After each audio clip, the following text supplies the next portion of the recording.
Good morning, everybody. Thanks very much for joining us. Quite a bit to get through this morning, so I shall press on. I hope that this morning's session will be of some use. There's quite a bit to go through in terms of updates over the last, well, I think we do go back 18 months or so, but really we're just going to really focus on the stuff that's happened a bit more recently. So as you can see from the slide there, we're going to look at changes to both the student and the worker immigration categories.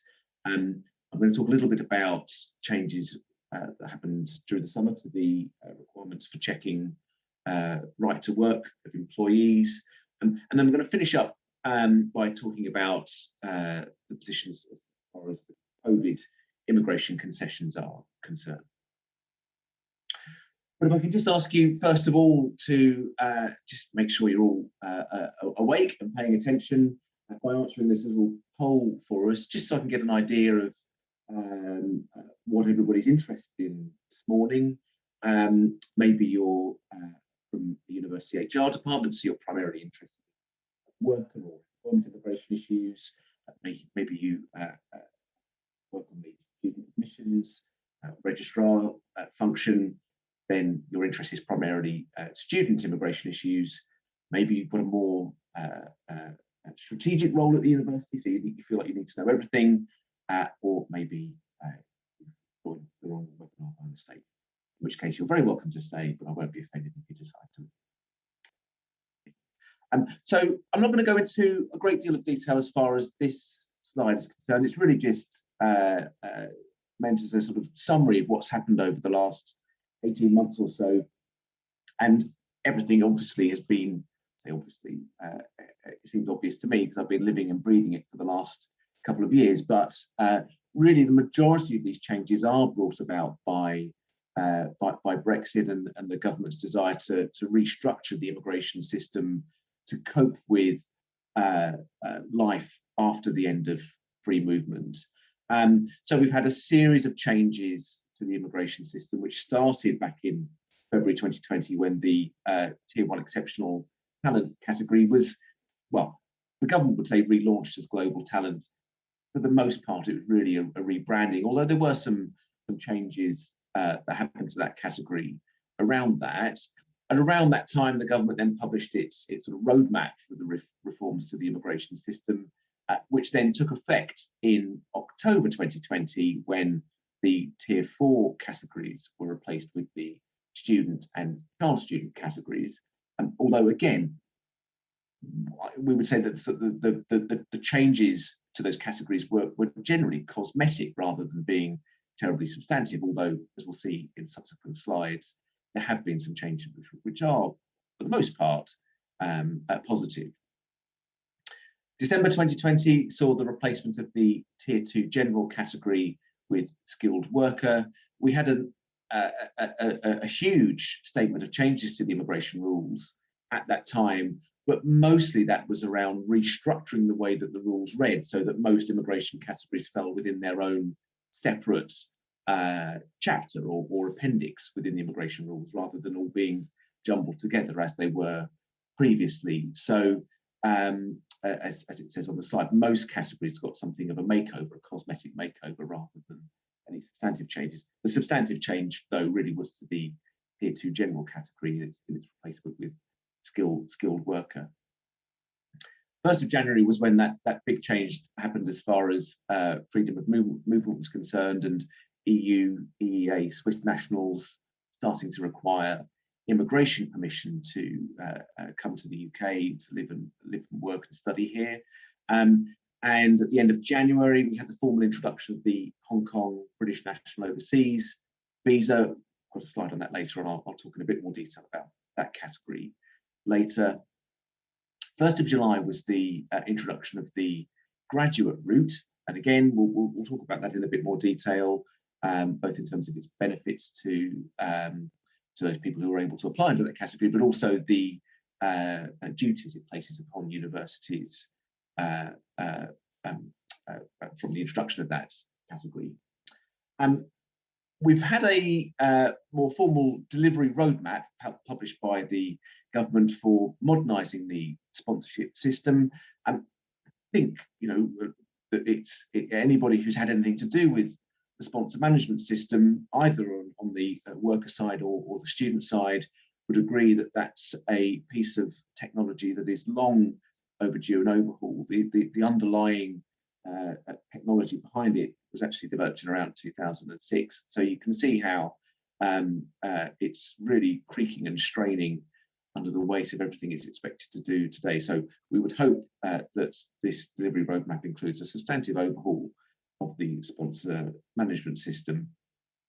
The things that have been proposed in the sort of short to medium term set out on the slide. So we've got a skilled worker eligibility tool. We've got the forthcoming expectation that data from the sponsor management system will be able to pre-populate skilled worker applications. That's expected to take place at some point next year. So when you fill in your skilled worker application, it already pre-populates the data from the certificate of sponsorship, so the worker details and what have you. Later this year, well, say later this year, we've got not long left, but apparently there will be a review of fees. I don't know, I wouldn't want to predict which way that's going to go. Historically, immigration fees have only ever gone in one direction. I suspect, but over recent years, they've actually stayed static for the most part. So I suspect it might be more of the same, but we shall see.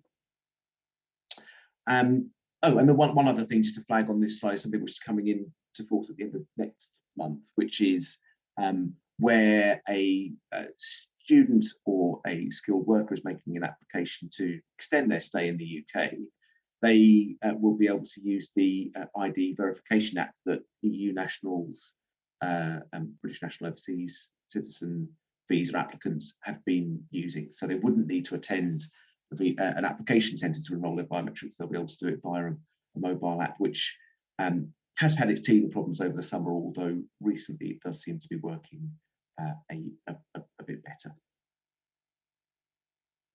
Before we move on to the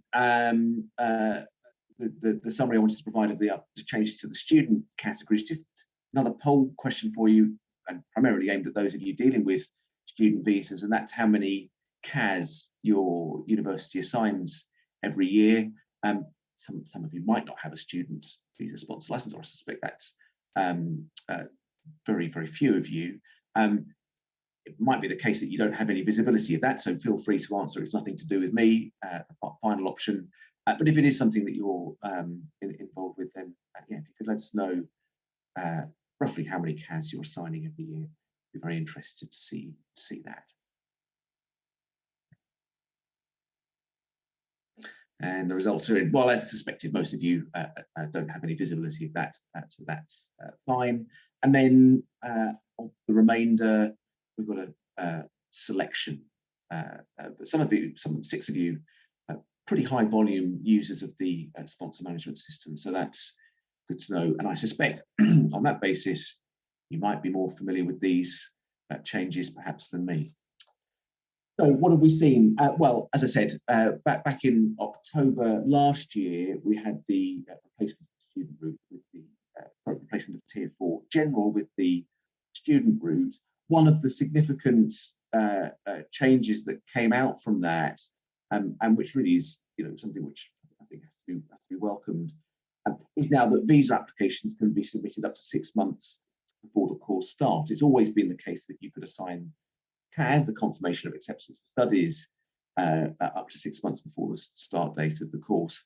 But then the visa application could only be submitted 3 months before starting. So there was this sort of disconnect between the two, and no doubt many students over the years, having applied too early, would have got a bit of a shock when the Home Office pointed that out to them. But now the two dates coincide, and it means that from September admissions, we can start assigning CASs in March, and students can then start. You can issue those to the students straight away, rather than having to hold on to them, which was a sort of common tactic for making sure they didn't use them too early. Some other technical changes which are relevant to universities, well, time limits, which used to be an issue within the immigration rules, not being able to spend too long in the student category at particular levels of study. Once you get to postgraduate level, but they're now removed altogether. There is still an academic progression requirement, so there's still some work for you to do around that. But the sort of the strict time limits have now been removed, so that's obviously good. And the again, probably what to be welcomed, although I'd be interested to hear if anybody has any different experiences, is the policies on attendance monitoring have been removed, and instead we've got now a requirement for monitoring academic engagement. So the strict rule we had around 10 missed engagement points has now been replaced by this idea that you make your own judgment as to whether a student's stopped engaging academically and report withdrawal of sponsorship at that point. Other changes to the rules that took place last year, we've had an expansion of the list of differential evidence countries, those countries which don't have to provide supporting documents with their visa applications, although that expansion really just extended to the EU countries. So I suppose some comfort to those students who are applying to come to universities from the EU, although of course that's a bit of a silk glove with behind an iron fist, because the iron fist is you didn't used to need a visa, but now of course you do. Something which is quite handy now is the idea that whereas students been in the UK for 12 months and applying for an extension, they no longer have any financial requirement. So the differential evidence requirement, of course, is that you don't need to provide the evidence, but of course the student still needs to have funds available if they are asked for them. Whereas if they're making an application for an extension of stay, the rules assume now that they've been able to support themselves up until this point, so there is no requirement to show any additional finances at all. So certainly those students moving from undergraduate to postgraduate study might well be encouraged to apply in country rather than go home and apply for their new visa over the summer holidays, for example. Those of you, and I suspect this is probably all of you, with a track record of compliance, can now self-assess academic progression in English language. So that's obviously that has to be all supported by the relevant documentation, so that you can prove that if challenged. But nevertheless, there's a self-assessment that goes on, which is probably a bit more straightforward. And then some changes to the arrangements for visitors. It used to be the case, of course, that a visitor to the UK could only study broadly for up to 30 days in the UK, whereas now the short-term student category has been sort of largely gutted and really now only applies to English language courses that last between 6 and 11 months. Whereas now somebody who's in the UK as a visitor could study on a course of up to 6 months without needing any special immigration permission at all. So if they're from a non-visa national country, they could turn up at the border with an offer of a place at a course that lasts up to 6 months at a university or other accredited type of institution. So those of you offering short courses might well be able to benefit from that. What are we expecting in terms of future changes? Well, difficult to predict, really. I suspect that for the most part, the government wants to see how all of this transpires and beds in. There is a suggestion in some papers published by the government that there may be a future division of the student route into HE and FE. They're quite keen to sort of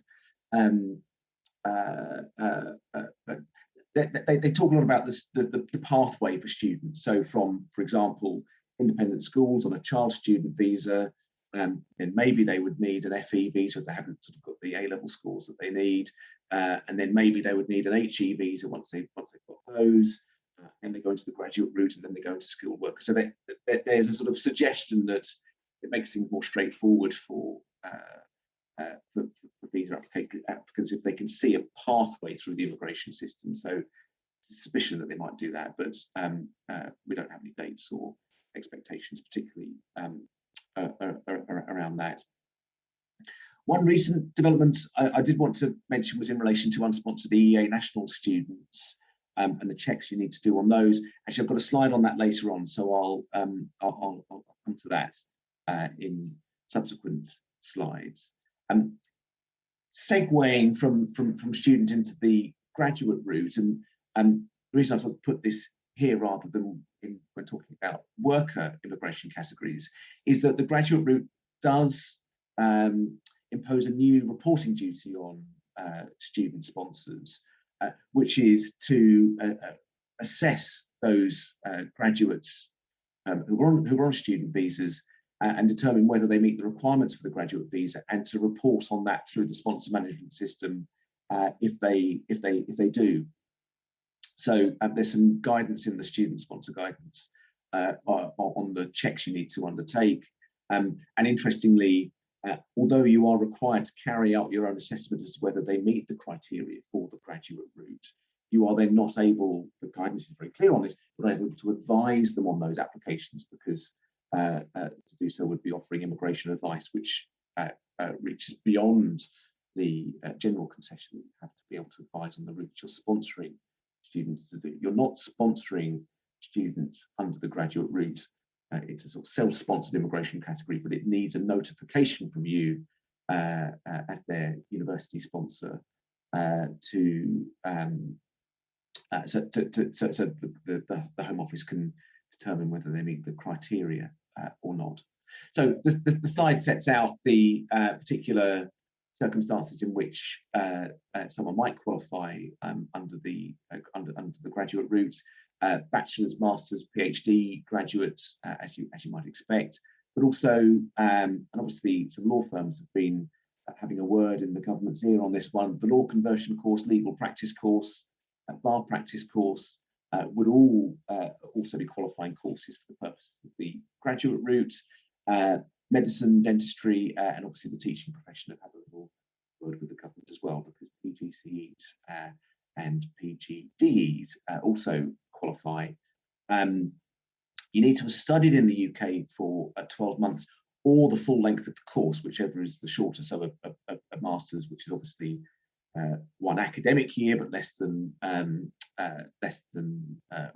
calendar year, would still qualify.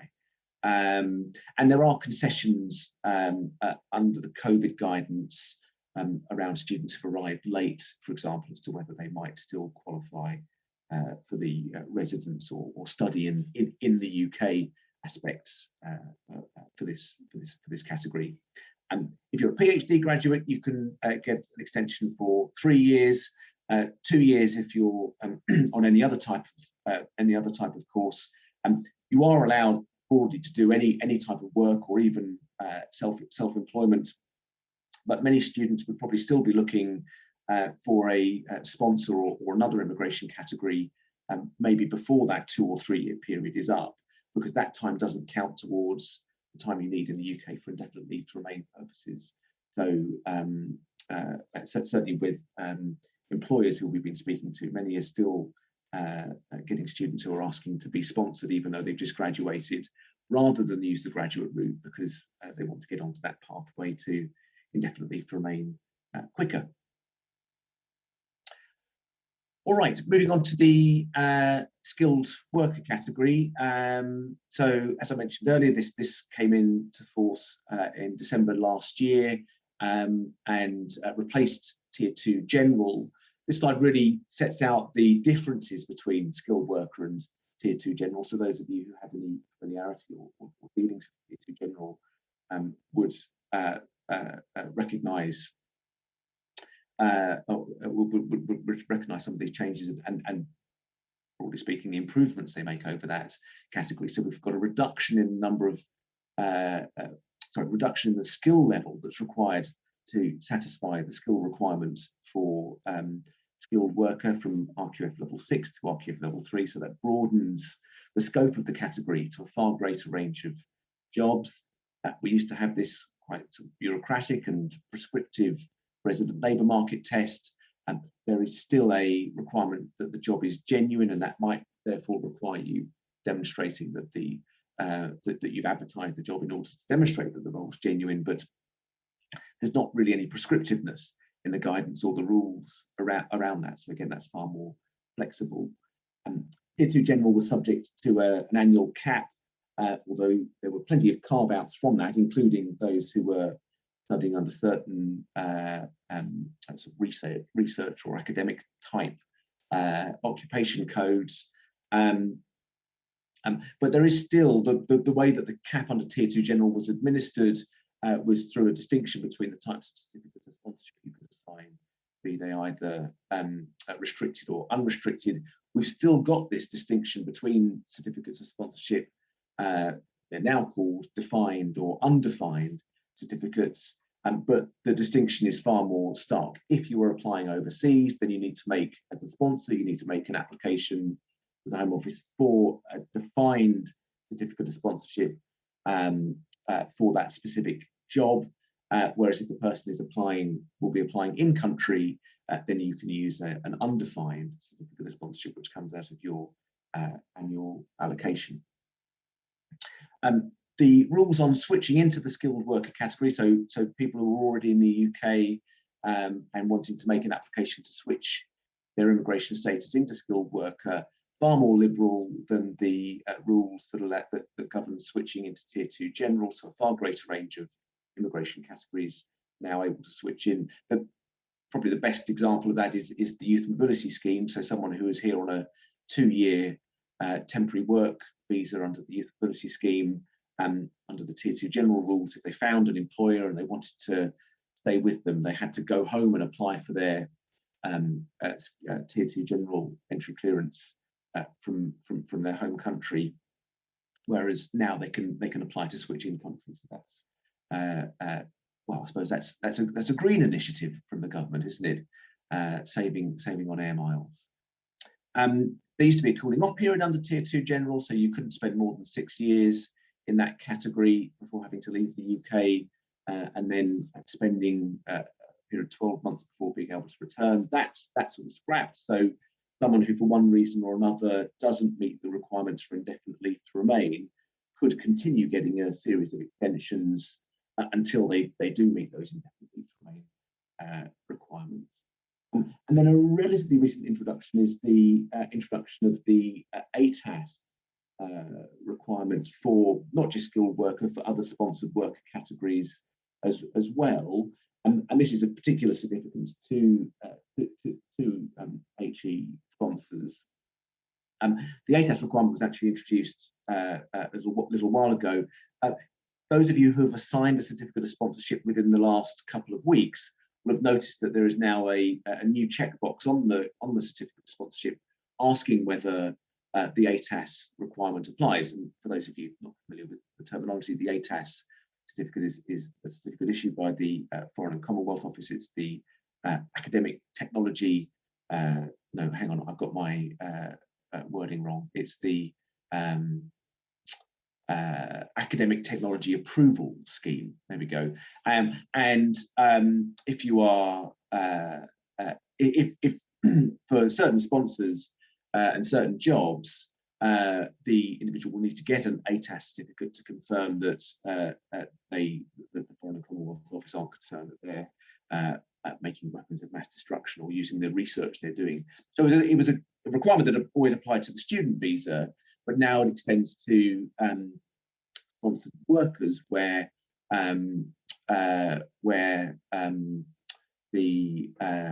sorry, I've just noticed I've flicked my slides around. Sorry about that. It now applies to sponsored workers where there's an element of research in the rule. So if the sponsor is also a student sponsor, if the individual is from a prescribed list of countries, the work that they're doing is in a relevant occupation code, sort of a research-based occupation code, and that research will be in a relevant subject area, so nuclear physics or something like that, then they would require an ATAS certificate. And if they don't need an ATAS certificate, then you would indicate that on the certificate of sponsorship, or you'd indicate that they do if they do, and obviously you would then need the ATAS certificate. But if they don't need the ATAS certificate, you'd indicate that on the certificate of sponsorship. And the guidance now says that if you are also a student sponsor, the worker's not an exempt national, and the work which they'll be doing is in a relevant occupation code, you also need to include a note on the certificate of sponsorship which confirms why an ATAS certificate doesn't apply, and that would presumably be because the research they're doing isn't in a relevant subject area. I was asked this question by a university a week or so ago, and having thought about it a little bit, my view is that if you are it might be sensible pretty much in all cases for universities, because you are a student sponsor and because a caseworker might therefore assume, without looking at the rules properly, that an ATAS certificate is required, that it might be sensible just to add a note, either in the job description or as a separate sponsor note, that an ATAS certificate isn't required, for example, because the individual is from an exempt country, or maybe because the role doesn't involve any research. But just pointing to one of the exemptions, just to head off any questions that might arise during the visa application process. All right, I just wanted to talk a little bit about the reduction in the skill level requirement. It was never really a huge issue for universities in terms of meeting the skill level requirement. The majority of people who universities were looking to sponsor quite clearly qualified because they were academics or researchers, and there was not really any sort of controversy over whether the work they were doing met the skill level requirement or not. And so the reduction of the skill level possibly hasn't had as huge an impact on the sector as it has on others.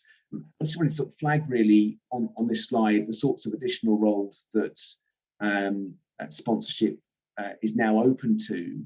And for example, it might be the IT operations technicians who you wouldn't previously been able to sponsor might be at the sort of role, or lab technicians might be the sorts of roles that you might be interested in using for sponsorship now that that skill level has reduced.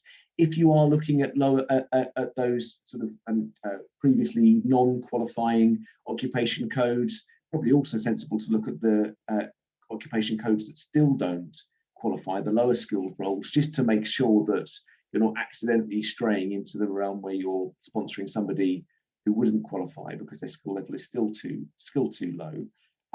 But yeah, there you go. It is. There are now, as I mentioned earlier, a far greater range of jobs that are available for sponsorship. And as I said, my suspicion is that that's not something which is particularly of much use or interest to universities. But I just wanted to ask, by way of a poll, really, whether it is something that you've been utilising. It's not something I've come across within the sector a great deal, but just wondering whether it might be the case that you are. So, have you sponsored any skilled workers at RQF level 3 or 4, those previously non-qualifying occupation code levels? So we don't have a skilled worker licence would be one option. No, and we don't plan to. You're intending to reserve skilled worker sponsorship for those academic roles still. No, but we're thinking about it. We've considered it. Yes, we have, but just one. Yes, we have more than one. And again, just that option. If it's nothing to do with you, do let us know so we don't include you in our feedback on that. Thank you. Okay, so plenty of you saying it's nothing to do with you. That's fine. So some of you have started to sponsor under the lower skill jobs. So I suspect they're probably more support function type activities would be my guess, rather than on the academic side, because those would qualify anyway. But yeah, it is something that a lot of you have been considering as well. So that's interesting. Thank you. All right. I'm I'm not going to dwell too much on the salary trade-offs within the skilled worker category. As it says from the slide, we are still operating within a points-based immigration system, but as far as the skilled worker category is concerned, most of the requirements to which they attribute points are mandatory anyway. So assigning points to those categories is, if you'll forgive me, pointless. But where the points requirement does kick in and does have an effect is around the salary requirement. So the headline is that you need 20 points for salary. But if the salary doesn't meet the relevant threshold, then you can make up the 20 points through other means, and those are set out on this slide really. So your 20 points would come if your salary is at 25,600 and exceeds the relevant occupation rate. But a salary below that might score 10 or even 0 points, but then you get the remaining 10 or 20 points through one of the other means, and these different sort of qualifying categories are all set out on the slide. Unlike many sectors, I would say that the relevant PhD points scoring is probably of relevance to HE. The key word there is relevant PhD, and when I talk with sponsors in other sectors, it's often difficult to find a job to which it is truly a requirement for the role that you hold a PhD. In academia, it is often something which is expected or something which is required. But outside of that, it's not all that common. So I suspect that maybe many of you are making use of the salary reduction that's available to those who hold a PhD. Also worth flagging, and just sort of to highlight for those of you who sort of maybe hadn't picked up on it, really important that you ensure that you meet the minimum salary for the particular category you're applying under, and also the occupation code as well. So do have a look at Appendix Skilled Occupations, which sets out those minimum salaries for the occupation rates. Also worth bearing in mind, you can prorate the minimum salary for the occupation rate. So those occupation rates, for the most part, are based on a 39-hour working week. If your standard is 35 hours, as I suspect many of you it is, you can prorate the occupation rate, but you couldn't, if you weren't able to get a discount for PhD or short occupation list, and you were having to satisfy the occupation rate and the 25,600, you can't prorate the 25,600, but you can prorate the going rate for the occupation code. So yeah, worth bearing that point in mind.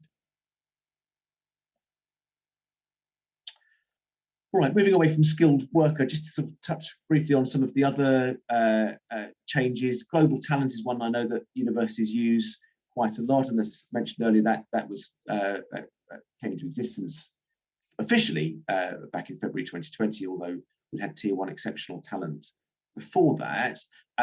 There has recently been introduced a sort of, I suppose, what you might call a super fast track for holders of a prestigious prize, and that list of prestigious prizes has been expanded, and there are a lot more academic type prizes. Previously, it was things like Oscars and BAFTAs and what have you, whereas now there are a much wider range of prestigious prizes where you can go straight to the visa application stage. You don't need to make your stage 1 application for endorsement.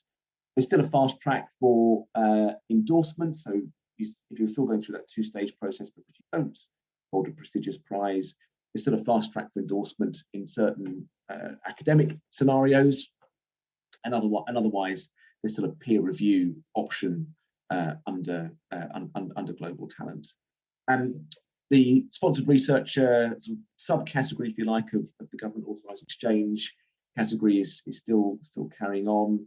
Visiting academics are still possible within the visitor rules, and as has been the case for some time, some visiting academics can also be also be paid under the permitted paid engagement rules, although as previously they can only come to the UK for a maximum of a month.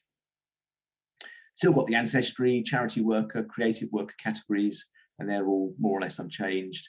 And the youth mobility scheme, which I mentioned earlier, will also be expanded next month to India, although that's subject to some additional requirements under the trade deal that was recently signed with India and Iceland. India is allowed 3,000 applicants per year under the youth mobility scheme.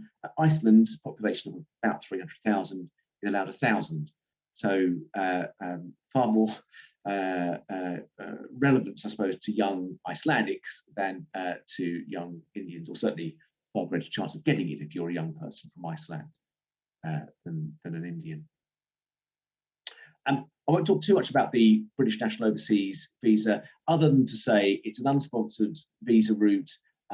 It allows a British National Overseas citizen, plus a sort of a much broader definition of family member than under most immigration categories.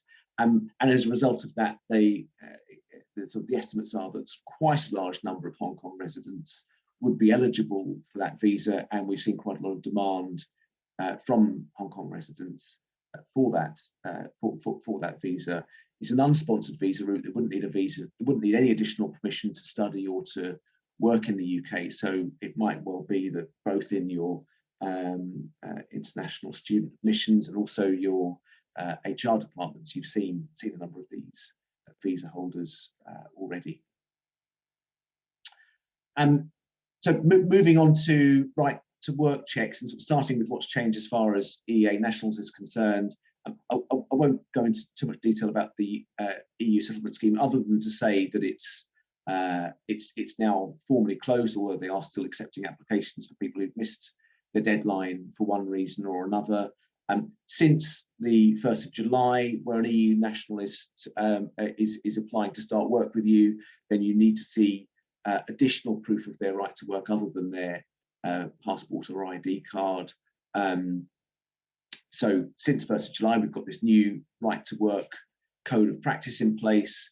If you've done a compliant right to work check on existing employees before the 1st of July, then those checks will continue to protect you. So there's no need to go back and do retrospective checks on EU nationals who started work before the 1st of July. But since that date, you need to be relying on the new code of practice and the new list of documents on the document checklist. So what's changed as far as the right to work check regime is concerned? Well, the list of acceptable documents has changed. So EU passports, national identity cards have been removed, and instead we've got Irish passports or Irish passport cards. The right to work checklist now includes documents issued by the Channel Islands and the Isle of Man, but you would also need to carry out a check via the employer checking service on those documents. Frontier work permits, which are documents issued under the withdrawal agreement, can also be acceptable. And relatively recent addition, sort of an update to the update, is that you can accept a certificate of application issued under the EU settlement scheme as proof of right to work, although only on a temporary basis. Also worth highlighting that the adjusted right to work checking process, where you can check, for example, a British passport remotely, is to remain in place until the 5th of April, and the government are looking at ways in extending the sort of or introducing new mechanisms for conducting remote checks beyond that date. So hopefully those of you in HR teams will be familiar and have now started to get used to conducting online right to work checks. On this slide, I've just highlighted why that's going to become more relevant now. I mean, EU nationals granted status under the settlement scheme, for the most part, will only be able to prove their status online. They'll have a digital status only, and then lots more foreign nationals will have status that could be proved in that way, and that's certainly the the direction the government's heading is. The intention is that at some point in the not too distant future, everybody will have a digital status, not just EU nationals. So that's certainly the direction the immigration system is moving in. So this slide really sort of repeats the last one. Really, just sort of sets out who's going to have a digital status that you can check online. And note that it includes someone who holds a biometric residence permit or a biometric residence card in another category. So someone who's from outside the EU and been granted a skilled worker visa and holds a biometric residence permit, you can actually go online and check their status electronically. You don't have to see the biometric residence permit. You can do either. You can either see the physical document, or you can carry out the check remotely using the online checking service. I mentioned earlier, in the context of student visas and student sponsorship, checks on EU national students. So just wanted to sort of go through that briefly here. If you're not a student sponsor, then no checking is required, because the only source of any obligation on an education provider to check the status of its students is where you hold a student sponsor license. If you are a sponsor, then you've got a general duty to check that international students have the right to study in the UK. And from the 1st of July, education providers, universities, are told that they have to check that unsponsored EU students enrolling after that date have an immigration status that allows them to study. So anybody enrolling this academic year, you should have been checking their status. But the guidance has recently been updated to confirm that you don't need to carry out any retrospective checks on EU students who started before the 1st of July. The assumption is that they'll have sorted themselves out, so it's not your problem, to put it crudely. So you don't need to do retrospective checks, but anybody enrolling since 1st of July, you do need to. And another sort of even more recent update is to confirm that that proof from an EU national could be a certificate of application. So they might not yet have had a decision on their application under the settlement scheme. A certificate of application confirming that they've made their application will be acceptable and can be used to demonstrate that you've carried out that check. Okay, nearly done. Then time for a few questions. Just to sort of flag the issues around COVID, I keep popping this quote up on screen that's Kevin Foster, the Minister for Future Borders and Immigration, gave to the House of Commons in March 2020, that no one's going to have a negative outcome as a result of the pandemic. Just to flag the concessions as they're still operating. So since the 27th of September, sponsored students in the UK are expected to have some study face-to-face. Those who are overseas, arrangements should be made so that they're entering the UK by the 6th of April, and the government are expecting that all study tuition should be fully face-to-face by that date as well. Where a student is doing distance learning, either fully or in part, you don't need to report that, but you still need to be monitoring their academic engagement. And if they don't engage for more than 30 days, then you would need to withdraw sponsorship. Absences as a direct result of the pandemic, so where you're ill, or maybe if you're shielding, don't need to be reported, so you don't need to withdraw sponsorship. But where you're relying on a temporary concession which says you don't need to report something that ordinarily you would, you should have a note of that on the student's file to make sure that you're able to justify those decisions you made if asked in a subsequent compliance inspection. The other thing to flag is, and this would apply not just to students, but anybody who was granted their visa last year, or was granted their visa but hasn't been able to travel within the validity of their entry clearance vignette for one reason or another. Last year, up until the end of last calendar year, the Home Office were issuing free replacement vignettes to those people who were unable to travel. that little gravy train has now been withdrawn, and if you haven't been able to travel, you would need to apply for a replacement vignette, which costs, it requires a full application, it requires you to enrol your biometrics again, and it requires an application fee. So bad luck if you haven't been able to travel, I'm afraid, is the news there. All right, well, we'll move on to questions. The last poll was really just to ask if you had any particular needs from us that you'd like us to contact you about after the session, and we've got some various suggestions on the poll there. We won't publish the results of this poll. It's really just for us so that we can target any feedback that you might like from us after the session. So access to a helpline, updating your sponsor license. Do you want an audit? I'm very nice. I do my audits, don't worry. Do you need help with right to work checking policy or advice on that? Support for employees with visa applications, training, or is there some other support you might need? So if you could let us know, let's say we'll use that in our follow-up. But other than that, I think we've got time for some questions. I can see there's a few in the Q&A box already. Yes, we've got some questions in the Q&A box, so let's go through some of those. The first question is about ATAS, which I hope you'll understand the abbreviation to, because I do not. I understand that this changed to include employed researchers in May this year, when it previously only applied to relevant to students. Is that correct?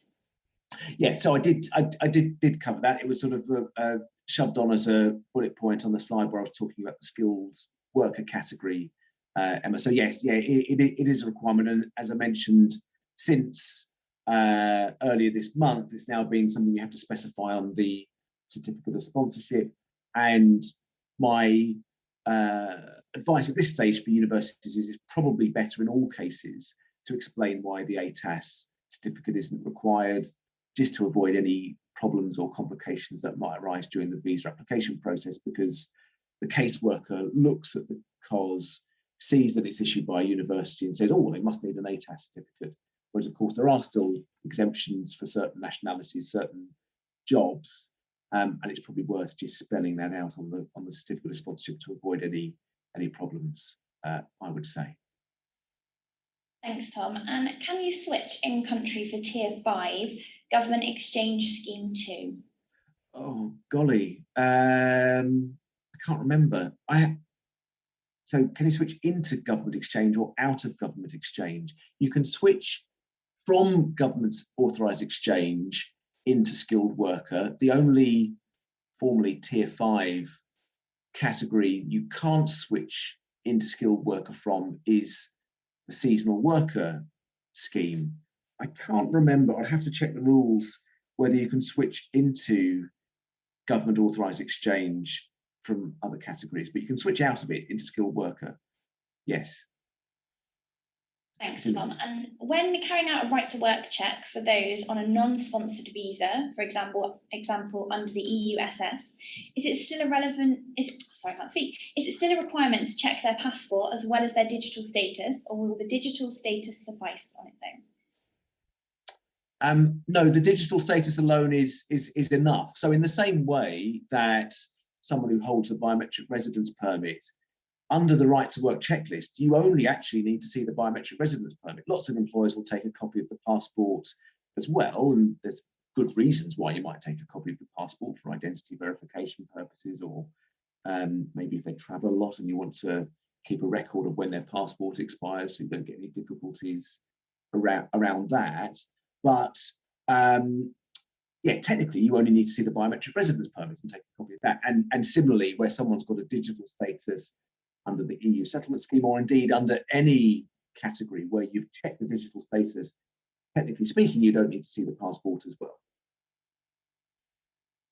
Thanks, Tom. And when it comes to accepting certificates of application for EEA nationals, and this being time-limited form of right to work verification, is it recommended that an ECS is done in tandem with this?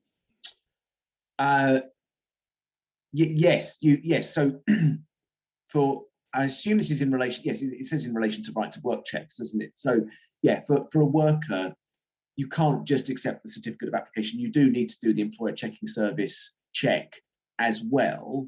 And the positive verification notice that you get back from the employer checking service will confirm that that check is only valid for 6 months. So you do need to be following up with them. It's not a one-off excuse that lasts you forever in the same way that someone who's been granted settled status would get. But hopefully, the government will have cleared their backlog of EU settlement scheme applications within the next 6 months. And so the next check you do in 6 months' time would be on a document that gives you a more or a longer excuse, if not a permanent excuse.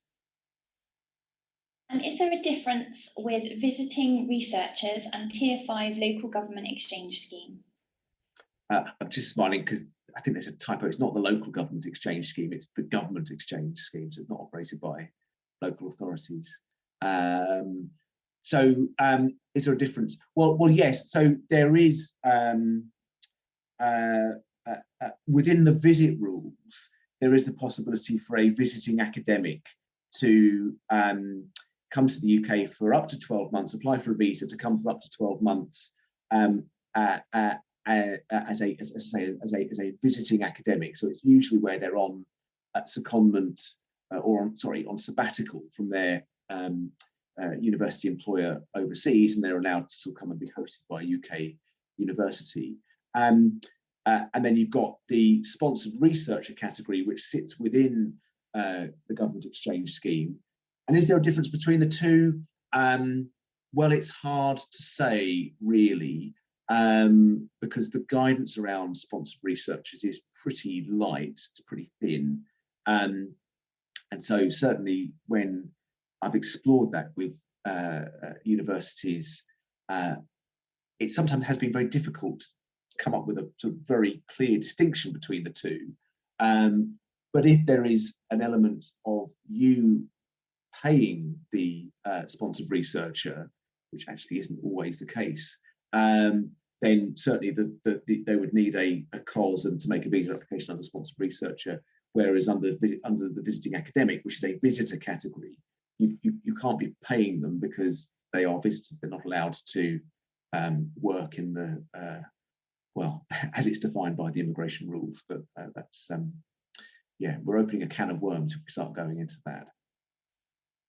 Thanks, Tom. And somebody has already said this might be too specific, so they apologise. But is it possible to have a branch listed on a skilled worker licence where there are no international students being taught, but it is a teaching location for UK students and non-sponsored students?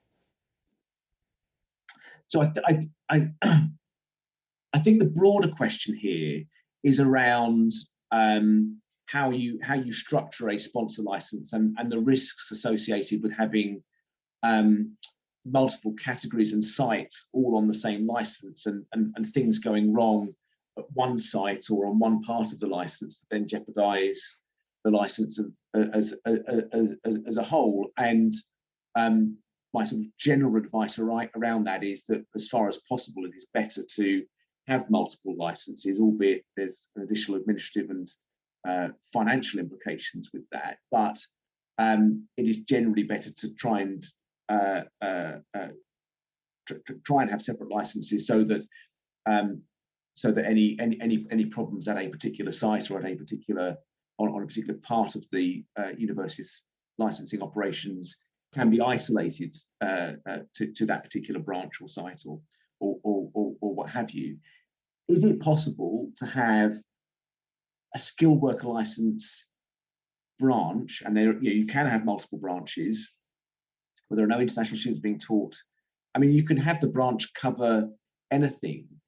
I mean, I think the question is really asking, are you isolated from breaches around student sponsorship and things? Well, you are if that's on a separate license, although they may, having problems at one site, which is covered by its own separate license, may then prompt them to go and have a look at the rest of the activities covered by other licenses, but they would have to find specific problems with those. They couldn't rely on the breach at that one site with the rest.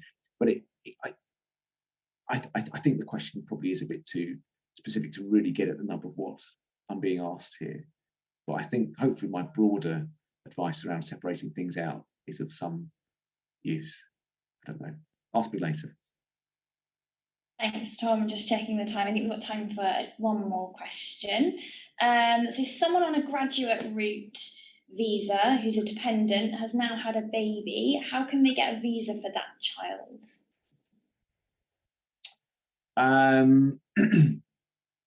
Well, there's a general principle in immigration law that a child born in the UK to parents who are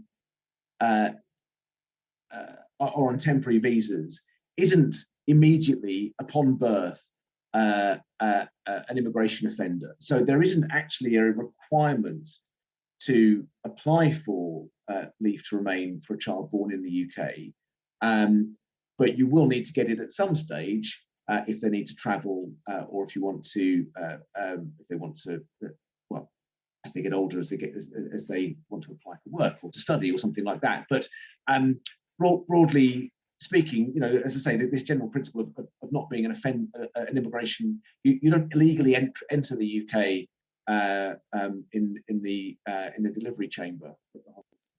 That's not how those immigration offences work. I'm waffling a bit because I don't actually know the answer to the question. So that general principle of not having to apply certainly stands true, but I would need to look at the rules in detail to check whether a dependent child could apply in those circumstances or not, because I don't know without checking. I'm sorry.